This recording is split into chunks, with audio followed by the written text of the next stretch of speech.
Se cumple un mes de la desaparición de 43 jóvenes de Ayotzinapa. Rogelio Ortega Martínez rinde protesta como gobernador de Guerrero. Mi prioridad será gobernar en este tramo con el Congreso, donde dimana y se deposita la soberanía del pueblo. Mi principal prioridad, atender el reclamo justo para que se haga justicia ante los asesinatos de una señora, 3 normalistas y un joven del equipo Avispones que perdieron la vida. La Asamblea General Politécnica retomará el diálogo con el gobierno federal el próximo jueves. El reconocimiento inmediato, legal y jurídico del Congreso Nacional Politécnico por parte de las autoridades de gobierno correspondientes. Reiteramos que el CNP será de carácter resolutivo. Dilma Rousseff gana por segunda vez la presidencia de Brasil. Realizan elecciones en Uruguay. El liderazgo del país se definirá en una segunda vuelta electoral.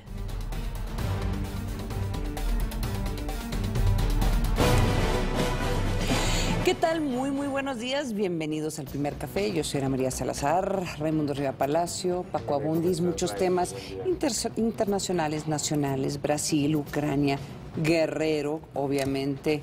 Raimundo. Bueno, se cumplen 43 días, se cumple un mes sí, de la desaparición de los 43 normalistas de Ayotzinapa y todavía no se sabe nada de su paradero, si están vivos, si están secuestrados, si están muertos. No tenemos todavía información y esto sigue generando tensiones. Bueno, ayer estamos viendo que la solicitud de licencia del gobernador Ángel Helado Aguirre no resuelve, fue muy tardía, no resuelve el problema, este conflicto político y social que hay y siempre en paralelo el aspecto judicial. Ayer hubo movilizaciones, la autopista del Sol fue de nuevo bloqueada durante 8 horas, o sea, está convirtiéndose en una permanente molestia. Piden estas movilizaciones que se investigue al exgobernador Ángel Helado Aguirre, que quieren saber exactamente cuál es su responsabilidad política. Sí. No están diciendo la responsabilidad política, están pidiendo que se le investigue. Nosotros hacemos ese deslinde de manera arbitraria porque tampoco sabemos nada absolutamente que vaya más allá de lo político, pero bueno, ya estamos viendo el enorme deterioro que causó en el tejido social y político de Guerrero, la tosudez por un lado de su parte, el apoyo de la dirigencia del PRD por la otra que no se fuera y también la falta de creatividad de los recursos políticos en el centro para persuadir al gobernador que si no se iba, esto es lo que iba a suceder y que iban a ir sobre su cabeza. Sí. Entonces la cabeza del exgobernador es lo que está ahorita pidiéndose en las calles de Guerrero y también en lo que va a venir en las calles de otras partes del país. Fíjate nada más lo que son los contrastes. En Corea del Sur, los fiscales están buscando la pena de muerte contra el capitán del ferry, que por una mala maniobra en una operación muy de rutina en abril, pues provocó que se volteara el ferry y que murieran 300 personas. Y cadena perpetua a otros 2 oficiales. Sí. Entonces, ahí, ¿cómo funciona? Sí. ¿Verdad? Ahora, por el ferry, por ese ferry, renunció el primer ministro, Sí. y no esperó varios meses a que llegara esto, renunció inmediatamente, que es la única forma como se puede buscar un desagravio a una salida a los política, familiares, sí. A los familiares de las víctimas. Sí, también es una salida política, porque obviamente percibían que si continuaba como primer ministro iba a haber un tema de gobernabilidad. Entonces se reduce al tema judicial sobre qué es lo que hicieron los tripulantes de ese ferry, ¿verdad? Ahí se debe haber acotado, como ahí se debe haber acotado otras cosas, porque si nosotros vemos el PAI informativo que nos proporciona la agencia Interite, de varios de los temas que hay ahí, 69% sigue estando vinculado a Guerrero en sus diferentes capítulos. Ya hay una diáspora de los temas, pero sigue siendo el común denominador el caso de Guerrero. Con 36% de los impactos, pues se designó, el Congreso Estatal designó al nuevo gobernador, Rogelio Ortega, quien es un hombre que viene de la izquierda, secretario general de la Universidad Autónoma de Guerrero, y que tiene una denuncia y una investigación abierta en la PGR desde 2009, porque lo acusa una organización no gubernamental vinculada con la seguridad de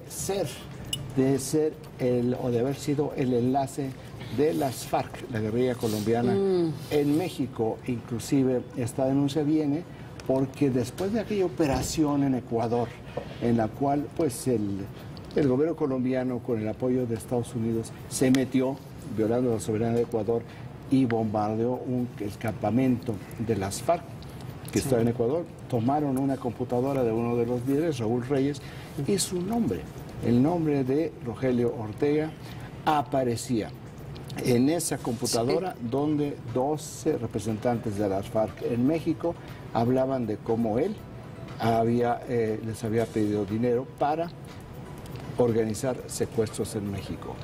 Este es el actual gobernador de Guerrero. ¿No podían haber encontrado a alguien que por lo menos no tuviera una investigación? No sé, me llama un poco la atención. Me llama un poco la atención porque esto que estoy diciendo no es secreto. No, es totalmente público. Y bueno, este es el nuevo gobernador de Guerrero, Rogelio Ortega, que bueno, tiene la otra parte, que si efectivamente tiene estas vinculaciones, bueno, pues entonces habrá el sector antisistémico que tiene un interlocutor válido, pero bueno. Yo creo o esa podría ser la razón, si lo ves desde otro lado. Oye, esa puede ser una de los motivos. Te digo, sí es un estado disfuncional. El Financiero sacó unos datos que sí hay que recalcarlo en este momento. Desde 1914, de los 37 gobernadores que han estado al frente del estado de Guerrero, solamente creo que 7 han terminado, sí. Entonces dices tú, bueno, la historia sigue, ¿verdad? Está bien. Bueno, por eso aquí hemos dicho que la salida de General Aguirre no iba a resolver los problemas centenarios de Guerrero, ni mucho menos. Despresurizaba. Y bueno, sí despresurizó el tejido político, pero no el tejido político de las élites, pero no termina por su tardía, o su tardanza, diría yo, en atemperar los ánimos. 3 detalles sobre su discurso de aceptación del cargo. Primero, que está pidiendo una comisión de la verdad. Segundo, que está pidiendo ayuda federal. Y tercero, que tiene 6 votos en contra del Congreso. 39 fueron a favor y 6 en contra. No sé exactamente quiénes son. Sí, porque no dijeron quiénes. Pero sería interesante. Y bueno, y para la imagen, que levanta la mano izquierda para protestar. Sí, ¿verdad? Se supone que es la derecha la protesta. Sí. Detalle simbólico. Si fuera un tecnicismo, dirían esa protesta no es válida, ¿verdad? Pues 26% de los impactos, las elecciones en el cono suramericano. Dilma Rousseff gana en una elección muy, muy cerrada por escasos 3 puntos de diferencia sobre Aécio Neves, mientras que en Uruguay pues no se decidió en la primera vuelta y se van Tabaré Vázquez y Luis Lacalle al 30 de noviembre en la segunda vuelta presidencial.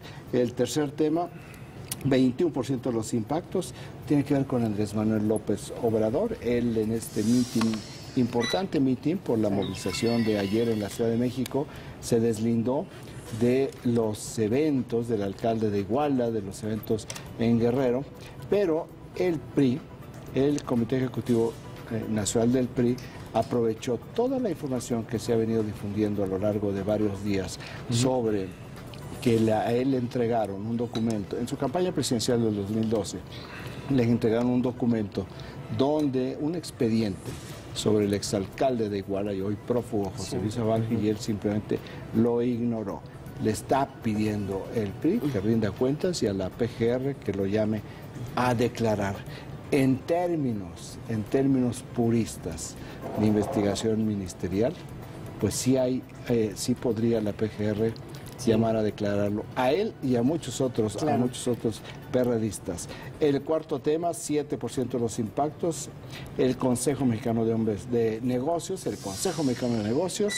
está pidiendo un pacto por la seguridad. A ver, te comento, no fue tanto el Consejo Mexicano de Negocios, fue un panel que hubo ayer, yo moderé el panel en Querétaro, en este evento, en la cumbre de negocios. Y sí fue muy interesante, estuvo lleno, pero lo que sí están diciendo es que hay que hacer un pacto no solamente en contra de la inseguridad, sino en contra de la corrupción. Gerardo Candiani X González. Gutiérrez Candiani. O sea, no es únicamente seguridad, sino también contra la corrupción. Contra la corrupción. Y lo que fue sorprendente es el optimismo que tienen estos empresarios. O sea, no solamente se refleja porque hicieron una encuesta para el público en general, de estas automáticas, pues siguen diciendo y siguen insistiendo que hay un Mexico moment, que era un poco el tema, la discusión de nuestra mesa. Entonces, a comparación de lo que nosotros estamos discutiendo aquí a diario, los empresarios, por lo menos en este foro, siguen muy, muy optimistas de lo que está pasando en el país. O por lo menos en Querétaro. Bueno, pero estaba... Digo, Querétaro está creciendo 6 puntos. Bueno, pero no era, este era un foro representativo de los empresarios de todo el país, pero en este foro, en Querétaro, sí hay mucho optimismo. Quinto tema, hay dos subtemas empatados con 5%. Uno es que ya dentro del PRD están pidiendo la salida de Carlos Navarrete como presidente del partido. Hay que decir que Carlos Navarrete no ha cumplido ni siquiera un mes al frente del cargo y no hay duda de que si uno recuerda a todos los presidentes del PRD, pues nunca ningún líder nacional había tenido tanto descrédito y se había visto tan patético en sus posiciones como Carlos Navarrete a lo largo de la crisis en Guerrero. ¿Por qué menciono patético? Porque un día dice una cosa y otro día, sin explicar perfectamente por qué lo dijo, ya dice otra. Esto es ya una corrientes fuertes dentro del PRD para cambiar de dirigente. Pero hay que decir también que esto es relativamente frecuente en el PRD. Sí, nada más que no a los 3 hermanos de Guerras Unidas. Exacto, ese es el matiz, digamos. Y el siguiente tema, que tiene que ver con lo que será noticia en estos días, pues ya el Consejo, la Comunidad Politécnica le responde al gobierno federal sobre el diálogo y le cambia las condiciones. Sí. Dice, no queremos que sea el 28, queremos que sea el 30, no queremos que sea fuera de Zacatenco, que sea dentro de las instalaciones del Instituto Politécnico Nacional y además quieren que estén sentados en la mesa los secretarios de Educación, Emilio Chueifet, de Gobernación, si ya estuvo en el templete 2 veces, sí, ¿por qué no? Miguel Ángel Osorio Chong y el secretario de Hacienda, Luis Videgaray. Por aquello de que se necesiten recursos, pues de una vez ahí el secretario que apruebe todo lo que sea necesario. Entonces quiere la Comunidad Politécnica a 3 secretarios de Estado sentados con ellos en las negociaciones. Esto no va a suceder. Claro que no va a suceder. Ya dijeron, creo que es para el 6 de noviembre, si no regresan a clase, los muchachos ya perdieron el semestre. Sí, porque entre más se sigue demorando, más tensiones hay dentro de la Comunidad Politécnica, porque sí hay sectores que están diciendo que no queremos perder el semestre, queremos regresar a clases. Sí. Vamos, este es el PAI informativo de la agencia Intelit y quizás lo único interesante que habría que añadir es que la enfermera en Nueva Jersey, que está recluida porque tuvo contacto con este paciente que probó positivo en el ébola en Nueva York, está introduciendo una demanda en contra del confinamiento en la que la tienen, y sus abogados aducen violación de las garantías individuales. Sí. Vamos a ver. Recuerden el artículo que les mencioné hace un par de semanas, donde ya había una discusión sobre cómo proceder y el problema de los derechos civiles. Bueno, pues aquí ya tenemos la primera materialización de aquel texto. De una discusión teórica. De aquel texto teórico. Y está reportando un niño en Nueva York que estaba entre cuarentena, tuvo contacto, no dijeron que tiene calentura, están tratando de decidir. Y lo que destaca hoy la primera plana del New York Times y el Washington Post es precisamente cómo Cuomo en Nueva York tuvo que relajar ya las medidas y como el gobernador de Nueva York. En el caso del New York Times digamos, pone el énfasis en él. En el caso del Washington Post habla más de la política pública en general y cómo se tuvo que corregir.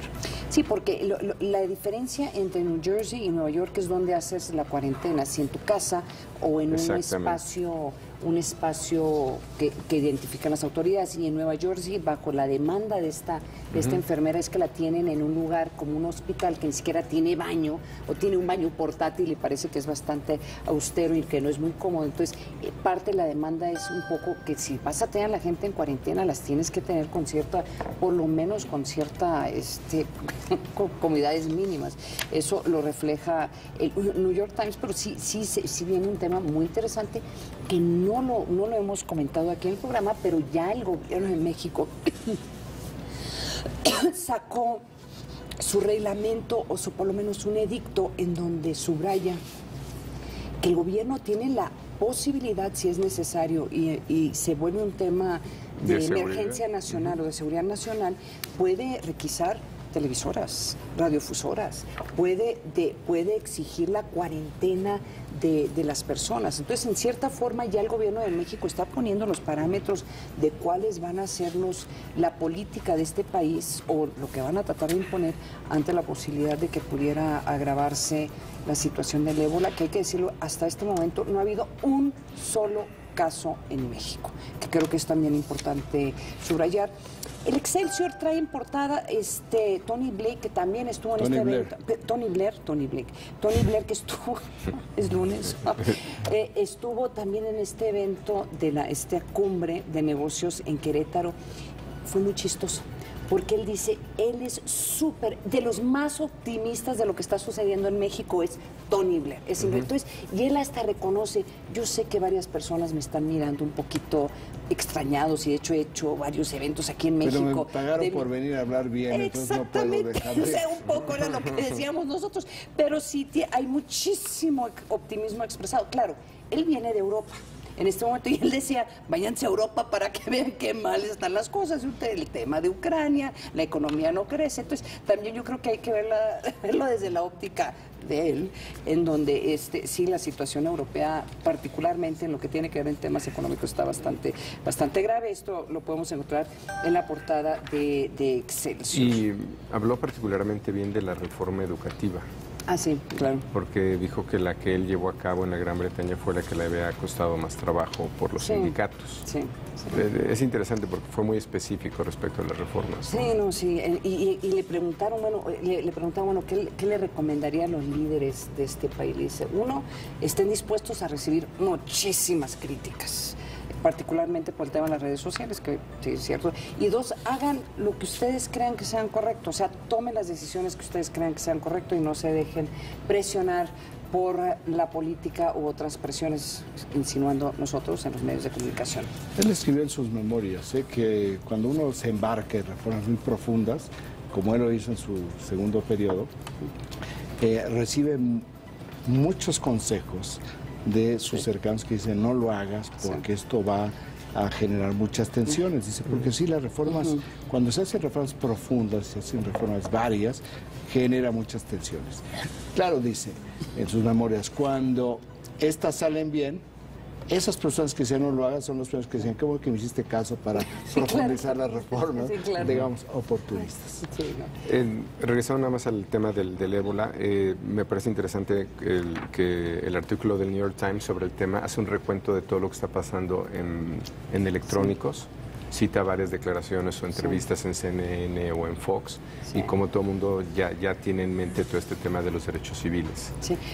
De hecho, desde la Casa Blanca, o por lo menos de la CDC, que es esta institución que tiene la responsabilidad sobre las pandemias o enfermedades altamente infecciosas en Estados Unidos, le está diciendo a los gobernadores no sean tan exagerados, o sea que no era tan necesario que este tipo de cuarentena. Entonces, los gobernadores, y lo dice el gobernador de Nueva York, aquí hay un tema pues, político casi, ¿no? O sea, la gente exige este tipo de medidas.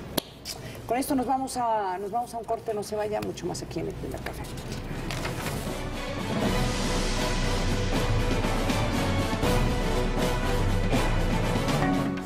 En las próximas semanas, la Comisión Estadounidense de Comercio Internacional deberá resolver una demanda por dumping contra México. En el Senado de la República se presentó un punto de acuerdo para que las Secretarías de Economía y Agricultura protejan los intereses de la industria azucarera mexicana. Se trata de un sector que genera más de 450,000 empleos directos y alrededor de 2 millones de empleos indirectos. El senador por Chiapas, Luis Armando Melgar, se sumó al exhorto y expresó su preocupación por las familias que viven de la caña de azúcar. De obtener un fallo negativo, México recibiría sanciones a partir del primer minuto del 2015.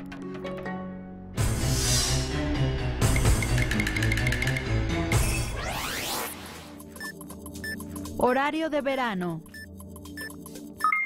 En 2014, se logró un estimado de ahorro de energía de 1.116.46 gigawatts por hora. Equivale al abastecimiento eléctrico de 642,000 casas durante todo un año.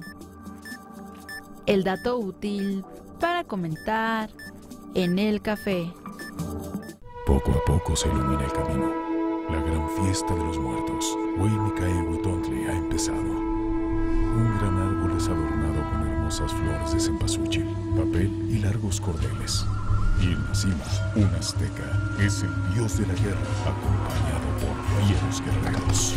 En la tierra, comida y vino complementan el ritual para la ofrenda del renacimiento.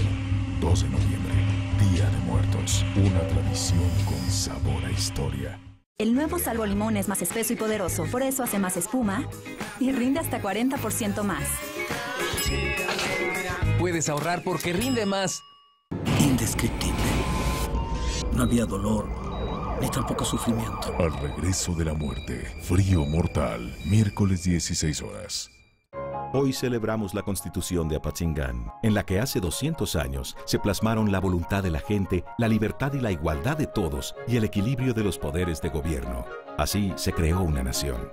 Esta es la visión de los hombres que, unidos en Congreso, nos dieron patria. E inspirados en ellos, ahora unimos visiones en la tarea de afinar las leyes que hagan realidad su sueño.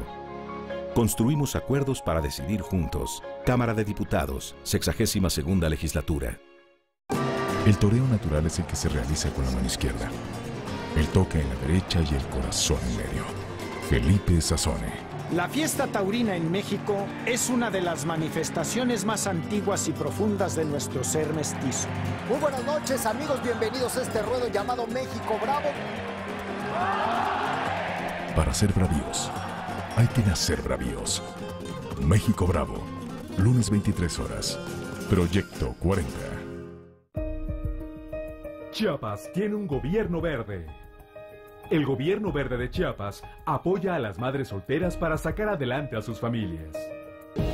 El gobernador Manuel Velasco puso en marcha un programa que otorga apoyos económicos mensuales, capacitación en oficios y créditos para poner pequeños negocios que beneficiará a más de 80,000 mujeres chiapanecas. Así gobierna el Partido Verde con Manuel Velasco. Este mes en Central, más allá del escenario, conoce la personalidad de Alfonso Herrera. Revista Central, cómprala ya. Siempre estoy ocupada, trabajo, hijos. Antes hacer un trámite en el IMSS era complicado. Ahora en el IMSS ya puedes realizar por internet muchos trámites. Ahora saqué mi número de seguridad social desde la computadora, así. Tú también puedes. Con acciones que te benefician, estamos moviendo a México. IMSS. Gobierno de la República. Si creías que él era el peor, no conoces a estos 4. Su Confidencial, Fusión Salvaje, miércoles, 19 horas. Proyecto 40.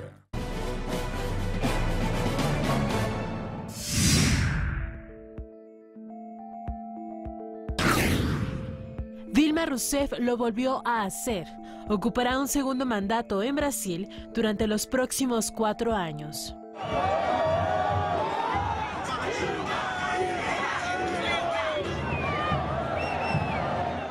Ayer, millones de brasileños regresaron a las urnas para definir a su nuevo presidente. Los resultados le dieron la victoria a Dilma Rousseff, candidata del Partido de los Trabajadores, con el 51.64% de los votos, mientras que su rival, Aécio Neves, del Partido de la Socialdemocracia Brasileña, solo obtuvo el 48.36%. algumas vezes na história, resultados apertados produziam mudanças mais fortes e mais rápidas.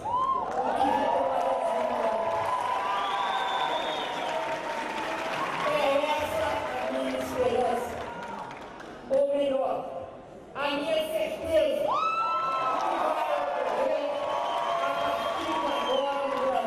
Esta elección fue una de las más cerradas en los últimos años en el país sudamericano. Pese a ello, el Tribunal Superior Electoral de Brasil aseguró que los comicios transcurrieron en un ambiente de tranquilidad.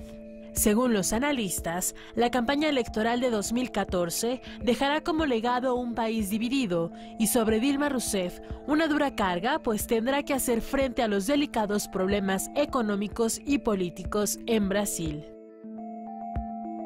Regresamos con nuestros analistas a la mesa de El Primer Café. Y para hablar sobre los resultados de estas elecciones tenemos en la línea telefónica a Alejandra Latapí, quien nos ha estado dando detalles y quien nos ha estado hablando sobre estas elecciones brasileñas en los últimos meses. Alejandra, bienvenida al programa. ¿Qué tal? Muy buenos días, Ana María. Buenos días al auditorio. Pues sí, efectivamente, ayer en la noche la nota fue el triunfo electoral de Dilma Rousseff, su discurso y que en él no haya mencionado al adversario. Hoy la nota es la caída del 6% del índice Bovespa, es decir, de la bolsa brasileña, y el aumento en el tipo de cambio. El viernes cerró a 2.50 reales por dólar, hoy amanece a 2.56. Dilma Rousseff inició su discurso ofreciendo diálogo y pidiendo unidad, llamando a la unidad, término que había sido parte del discurso de su contendiente, pero nunca lo menciona. Ella define como su primera prioridad la reforma política, pero la exigencia desde anoche y hoy no va en el sentido político. La opinión publicada pide su mayor atención en la economía. No sé si es solo un desajuste entre el ayer y hoy, pero hoy no hay una sola nota en las primeras planas de los diarios que retomen esa propuesta de reforma política.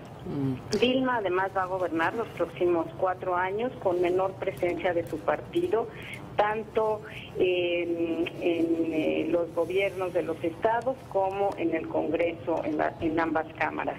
Hay una mayor pluralidad, hay nuevos equilibrios y hay un Congreso más conservador en lo social. Sus principales aliados, el PMDB, salen más fortalecidos, con mayor presencia en estados y en el Congreso, y fueron precisamente estos aliados, el PMDB, los que evitaron que la propuesta de reforma política, que fuera la que propusiera Dilma para atender las movilizaciones sociales del año pasado, tuvieran un avance. Hoy se dice y le exigen recuperar la confianza de inversionistas y de consumidores, y Brasil se encuentra ya en una recesión técnica reconocida. Solo una cifra, más allá de lo que todos hemos estado leyendo últimamente.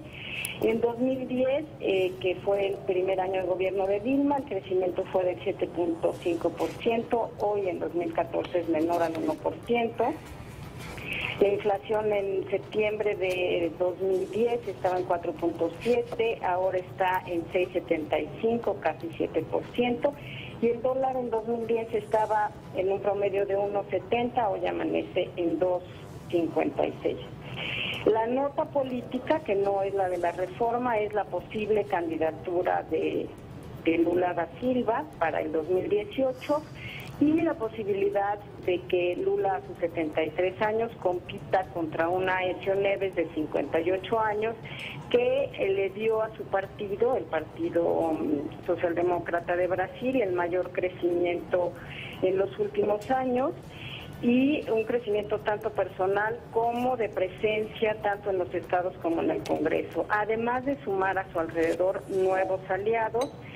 Y llama la atención que ayer mismo, cuando reconoce su derrota, señala que llamó por teléfono a la presidenta y convoca a la unidad. Ofrece que será una oposición vigilante y crítica. Entonces, Pues Dilma está en un escenario complicado, con estas dificultades económicas, con unos escándalos crecientes por el tema de corrupción. Una empresa como Petrobras, que en 2010 tenía el 12º lugar en el mundo, hoy ocupa el 120, y muchas presiones políticas al interior de su propia alianza de gobierno. Alejandra, ¿cómo estás? Paco Abundis, muy buen día, qué gusto escucharte. Tú te referiste a dos términos con los que fueron muy importantes en el discurso de Dilma Rousseff, que es unidad y diálogo.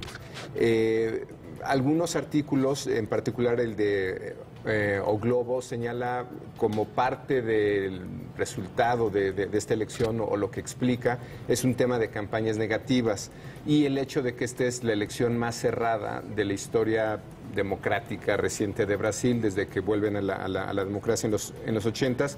¿Dirías que en el ambiente de Brasil habría una sociedad dividida? ¿O solamente esto se quedó a nivel clase política? Porque las campañas, hay que recordar, y en particular las negativas, a veces dividen a los públicos, dividen a los ciudadanos y sí generan algún daño social. ¿Cómo ves el ambiente allá? Sí, efectivamente, una sociedad dividida, pero también en O Globo ayer leía yo un artículo muy interesante de un intelectual, Jânio Freitas, que dice que la división de Brasil no es de hoy, que es histórica, y que esto no hace más que ponerla sobre el escenario. Finalmente, esta división tendrá una presencia más fuerte, o la notaremos mucho más en el debate político y en la escena pública, pero sí es una de las características de estas competencias, como tú bien lo señalas, la que usa las campañas negativas, que fue utilizada por ambas partes de diferentes maneras, con diferentes interlocutores, pero también las posibilidades de un resultado cerrado que obligan a tener que tomar en cuenta lo que opinan muchos más, que no solo jugadores políticos, sino una sociedad que además no le dio todo el apoyo, porque hay que tomar en cuenta, y esto es importante, que hubo 7 millones de votos blancos o nulos, que es el doble de la diferencia de los 3,5 millones que le dio el triunfo a Dilma Rousseff. Ahora, en la prensa igual hay este tipo de mapas que son muy gráficos, donde te explica pues la división del país, cómo está el norte, el noreste, pintado de rojo, el sur pintado de azul, y la diferencia de votos que es muy notable. Parece que en el nordeste, como región, Dilma Rousseff sacó 10 millones de votos, lo cual te habla de, digamos, de la diferencia con la que ganó, y en el sureste Neves ganó como por 5 millones. Aquí yo creo que cada punto porcentual lo podríamos cerrar a 1 millón de votos, ¿no? Sí se nota también esto en los ambientes locales. Sí, bueno, esta presencia que habíamos comentado en participaciones anteriores de la fuerza del PT, pues radica en el nordeste, donde los programas sociales tienen mucho mayor cantidad de beneficiarios, y es donde está el voto duro del PT. No es de llamar la atención también que el voto duro del Partido Socialdemócrata esté en Sao Paulo, que concentra el 30% de la riqueza o de la generación de riqueza nacional. Esa sería una de las grandes diferencias, pero hay fenómenos interesantes, como es el caso de Minas Gerais, que es el estado cuna de ambos candidatos, pero que gobernó Aécio, donde no tiene Aécio, el triunfo lo tiene Dilma, pero que por su propia composición demográfica refleja históricamente lo que va a suceder en el resto del país. También llama la atención que si Aécio no ganó en su estado, Dilma no ganó en el estado donde vivió toda su vida, que fue Río Grande do Sul. Entonces, si bien hay una división, pareciera ser como norte y sur en Brasil, también en las propias regiones se van dando sus propias divisiones. Y ahora el reto, pues como bien lo señalaba, lo reconoció en primer lugar la presidenta reelecta, pues es convocar a la unidad. Alejandra, ante las reacciones que tuvieron los mercados y la devaluación que ha sufrido la moneda, ¿hay algún indicio de pasos inmediatos que va a ser la reelecta presidenta? Pues más allá de que anunció que cambiaría a su ministro de Hacienda, no la hay. Parte de la campaña o de las propuestas de campaña en su momento de Marina Silva fue un fortalecimiento de la autonomía del Banco Central, tema que fue duramente criticado y utilizado como arma en contra de la propia Marina y que hoy se recupera en la opinión pública como una exigencia para que el Banco Central pueda cumplir la función de control de la inflación. Aquí hay un detalle interesante porque la propia Rousseff en 2011 dio una declaración en donde aseguró que fue suya la decisión de detener el crecimiento económico y de ahí ya no pudo continuar deteniendo su caída. Entonces hay un reclamo muy fuerte de parte de los mercados, de los inversionistas, de los analistas económicos, exigiendo un manejo distinto de la economía, pero esa es la diferencia precisamente del planteamiento de la oferta de gobierno del PT versus el PCDB. Oye, una última pregunta, Alejandra. Siempre nos sigue sorprendiendo en México cómo, a pesar de que estas elecciones fueron relativamente cerradas, tuvimos al perdedor que sale a reconocer que perdió y de todo el mundo empieza la presidenta reelecta a recibir pues felicitaciones por haber sido reelecta. Coméntanos un poco sobre el proceso electoral en sí. Obviamente es un proceso, son procedimientos, son instituciones que tienen mucha credibilidad por parte de los brasileños, porque a ver, te lo hago diferente la pregunta. O es un proceso electoral que tiene mucha credibilidad o tienen candidatos que son muy responsables, pero el hecho es de que en menos de una hora y media que se cerraron las urnas, ya se había declarado la ganadora.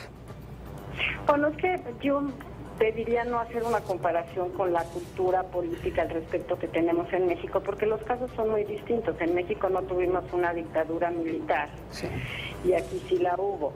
Y esta democracia viene después de ese proceso de dictadura militar. La autoridad electoral es una autoridad poco presente, que no se conocen sus integrantes mucho porque son parte de del Supremo Tribunal, nuestra Suprema Corte de Justicia. La cabeza visible es solamente una. Los procedimientos electorales no hay el conocimiento que por la propia experiencia mexicana nosotros estamos teniendo. Entonces sí hay un compromiso de los partidos políticos en respetar las propias instituciones que se han ido creando después de la dictadura. Y además, bueno, pues es una democracia en donde pues los partidos integrantes son demócratas. Uh-huh. Y esto sucede en las democracias del mundo, esta es la cuarta más grande. Uh-huh. Y entonces, bueno, sí hay, ayer, por ejemplo, el comentario posterior, o uno de los comentarios más fuertes y las críticas más fuertes posteriores al discurso de Rousseff fue la falta de gentileza o de cordialidad, de no haber reconocido, no haber hecho una sola mención a su competidor, cuando lo primero que sale a decir a eso es que hay que llamó a Dilma Rousseff para felicitarla por su triunfo.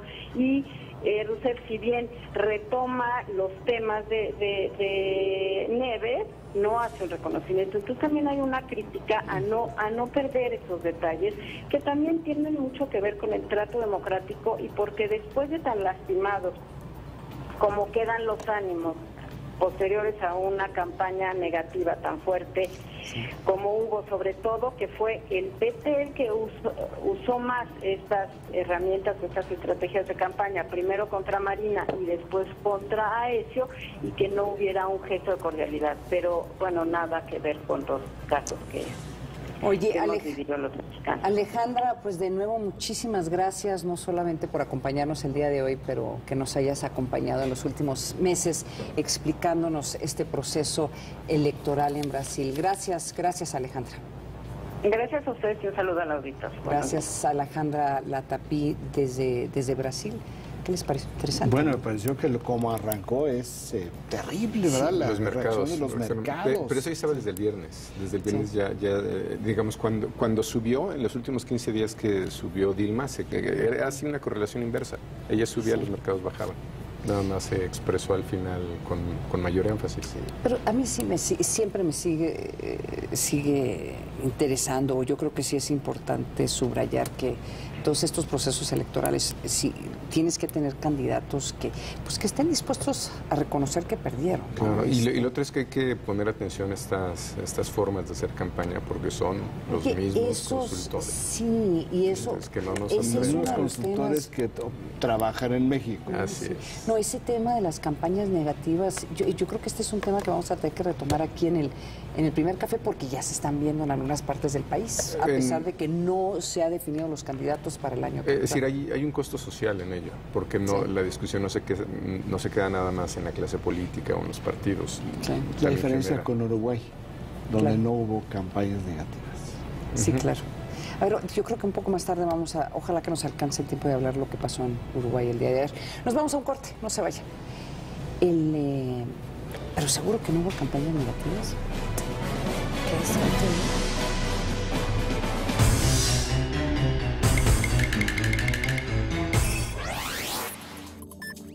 Horario de verano. Logró un ahorro estimado de 1.658 millones de pesos.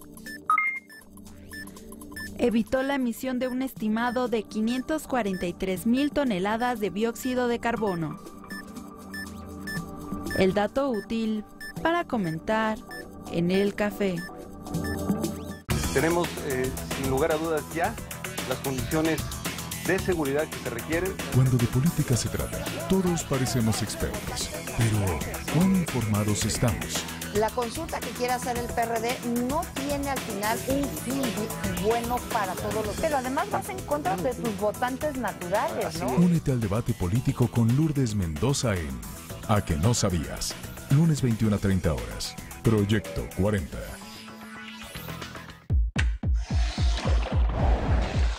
Gillette Mac 3 Turbo. Incluso después de 10 afeitadas, sigue siendo mejor que una desechable nueva. Las láminas de Mac 3 tienen el doble de revestimiento para una afeitada más al ras, afeitada tras afeitada. Hasta 100% libre de enrojecimiento. Gillette, lo mejor para el hombre. Proyecto Viajero 40. Los destinos los ponemos nosotros. Tú eliges a dónde ir. Estreno. Miércoles 23:30 horas. Proyecto 40. Tengo un hijo, Alteza. Debería un día escuchar eso. Recibiríamos cualquier fruto de su unión. Mientras tanto, cualquier otro fruto deberá olvidarse como si jamás existiera. En este reino no existirán plegarias ni compasión alguna. Galerina, envenenaría a toda una mesa con esto. Sí, Dios no lo quiera. El rey falleciera. Los Borgia. Tercera temporada. Jueves 22:30 horas. Proyecto 40. La democracia es cuestión de todos los días y de todos los ciudadanos, de grandes y pequeñas decisiones. En el Tribunal Electoral trabajamos para que tu voz sea respetada. Resolvemos a favor de la igualdad política entre mujeres y hombres. Defendemos las decisiones que toman con autonomía los pueblos y comunidades indígenas. Nuestras sentencias garantizan el respeto a tus derechos político-electorales, consolidan nuestra democracia. Tribunal Electoral del Poder Judicial de la Federación. Tú tomas la decisión. Nosotros la protegemos. Tu miedo más profundo está impreso en cientos de hojas. Y es que nadie sabe qué hay después de la muerte, excepto los libros. Proyecto 40 presenta los mejores exponentes de la literatura de terror. Bienvenidos a La Otra Aventura, un espacio dedicado al mundo de los libros. Martes 22:45 horas. Proyecto 40. Ahora los martes, jueves y sábados serán de celebridades digitales. Late Night Express, con Félix de Valdivia. Tercera temporada. Proyecto 40.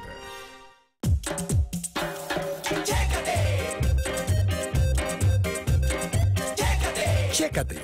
El primer paso es ir a tu clínica. Chécate, mídete, muévete. Recuerda, más vale prevenir. Cuando quieres perder kilos, hay opciones que te ponen un 4 y te desmotivas. Pero Redustat 60 te da 4 razones para lograrlo. Bajas el doble junto con tus actividades físicas y comida sana. Actúa solo en tu intestino sin afectar tu organismo. Junto a nuestros asesores, tus inquietudes se resuelven. Ahora sin receta y con la concentración ideal para lograr los resultados deseados. Baja más con Redustat 60. Este miércoles, los 7 pecados capitales de Farándula 40. 22 horas. Proyecto 40.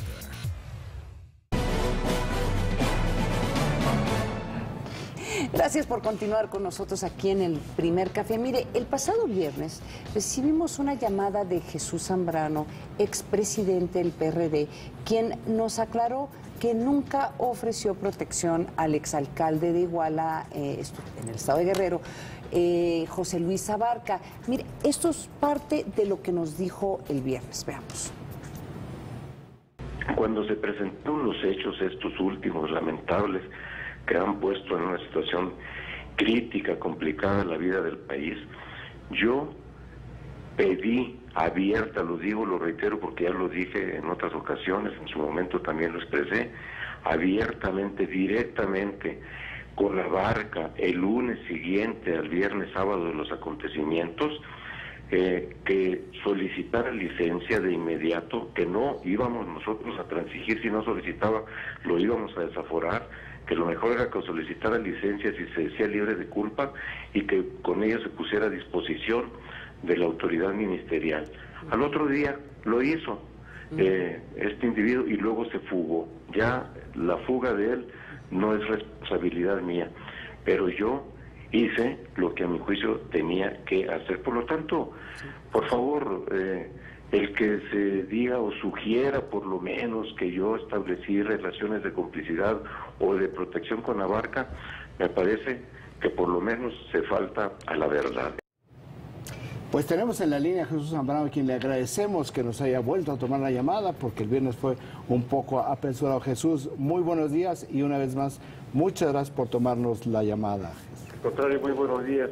Gracias a ustedes, Raimundo, Ana María y Paco, que también está ahí. Gracias, Jesús. Jesús, ¿qué te parece si nos vamos para adelante? Ese día que tú dijiste, efectivamente, tuviste la reunión con José Luis Abarca, efectivamente está el registro de tu planteamiento, el mismo día en que Sebastián de la Rosa, un diputado federal del PRD, estaba con él, bueno, poco después, no era simultáneo, estaba con él en Iguala y dijo que tenía todo el apoyo de su corriente, que es Nueva Izquierda. Mi pregunta, Jesús, y para irnos hacia adelante es, ¿de qué tamaño es el daño para, perdón por la cacofonía, para Nueva Izquierda, para el PRD y para la izquierda en general este episodio, y cómo le pueden dar la vuelta, Jesús?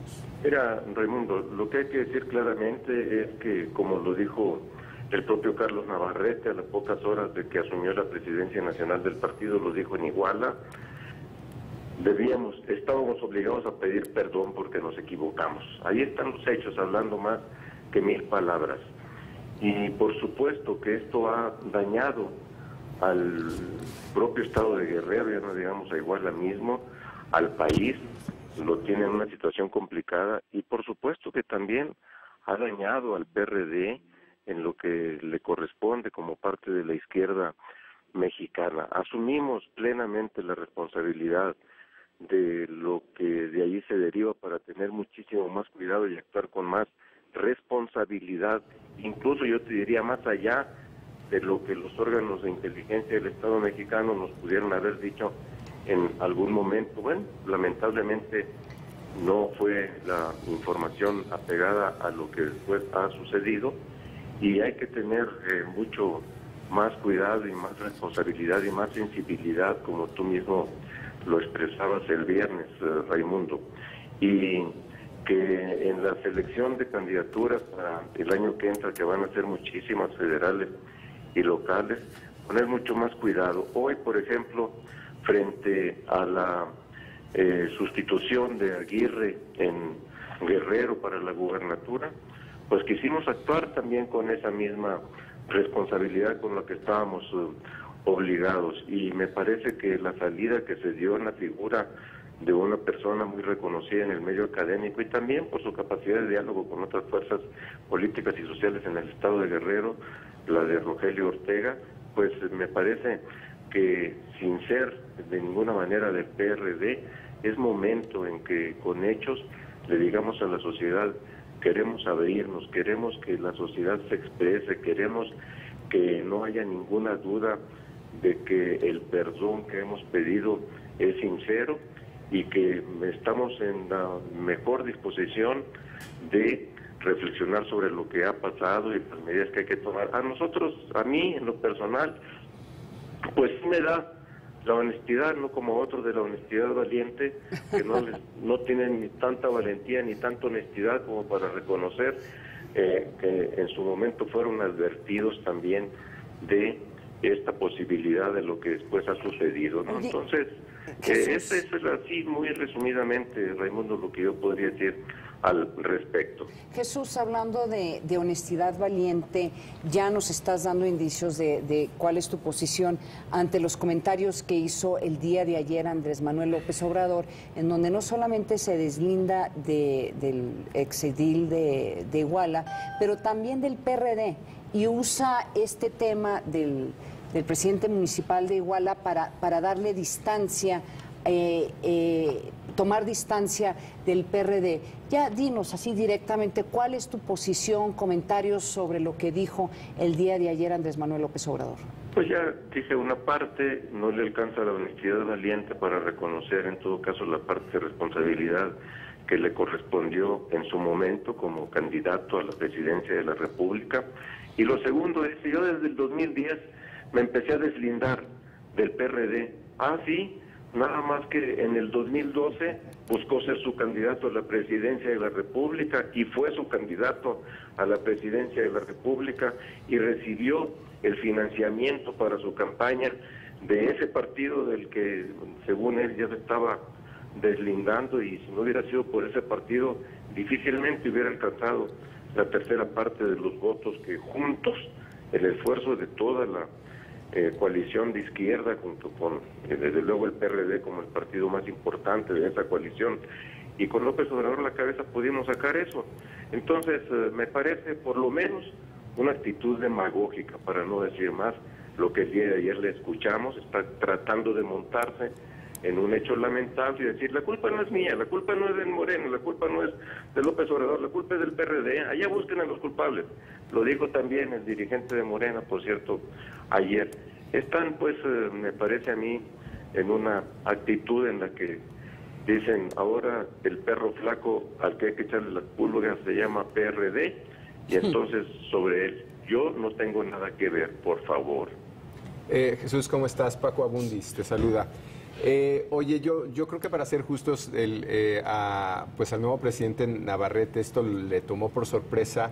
Tal vez una situación ideal para tu partido hubiera sido mejor, estoy hablando en términos operativos, que a ti te hubiera tocado esta crisis.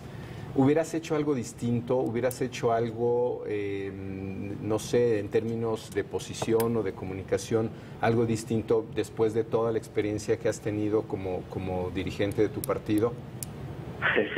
Es muy difícil ponerse como expresidenta a decir, Paco, yo hubiera hecho esto mejor. Hemos acompañado, yo como parte de un equipo directivo, los esfuerzos de Navarrete en esta situación, en estos momentos de crisis, y tiene toda nuestra solidaridad.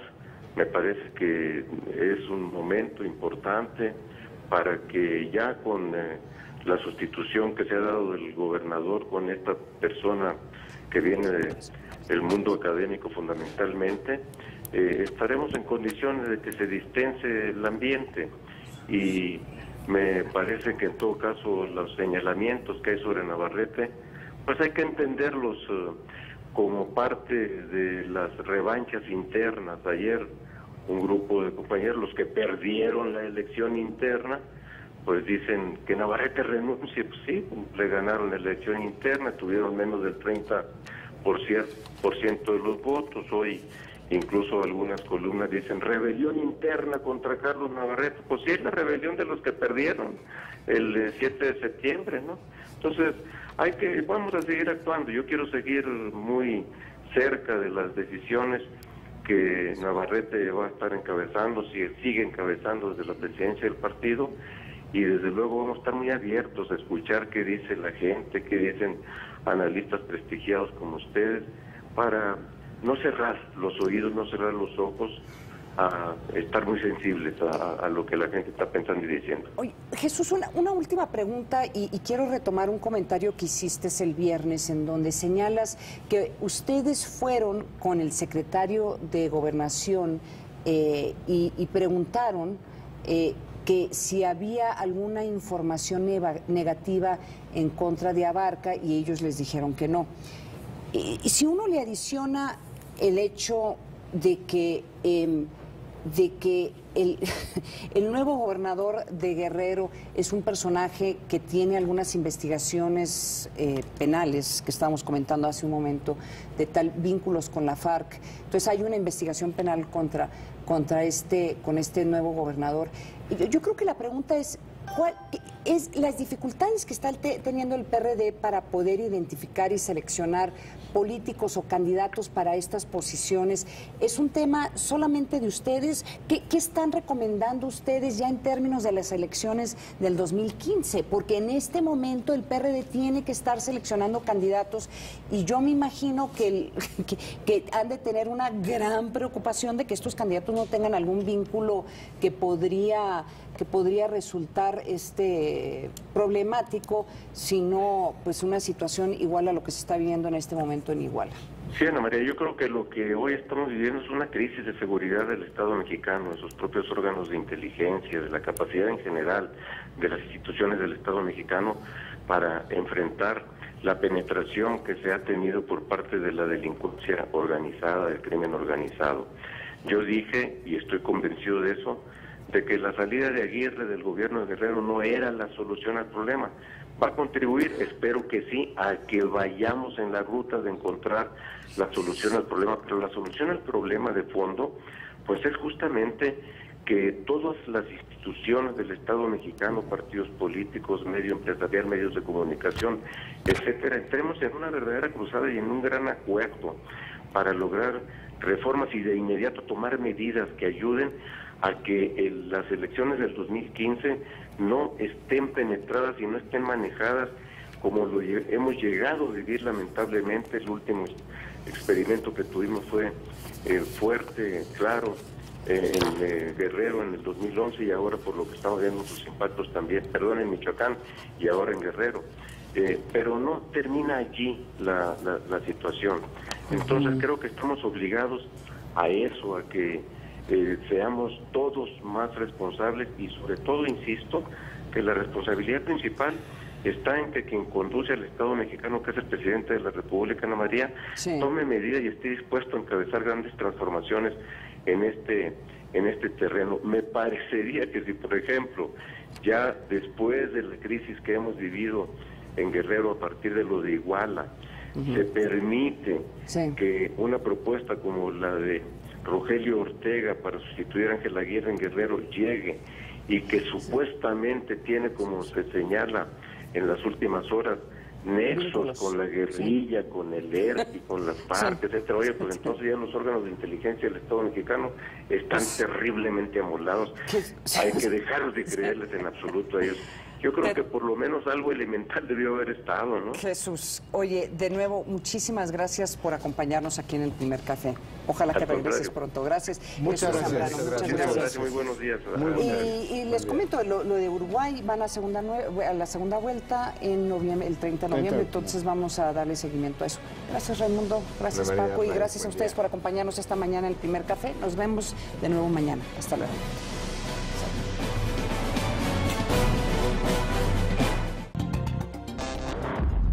Vea usted, cuando tanta gente en Washington le pone tanta atención a un personaje es que se trata de algo importante.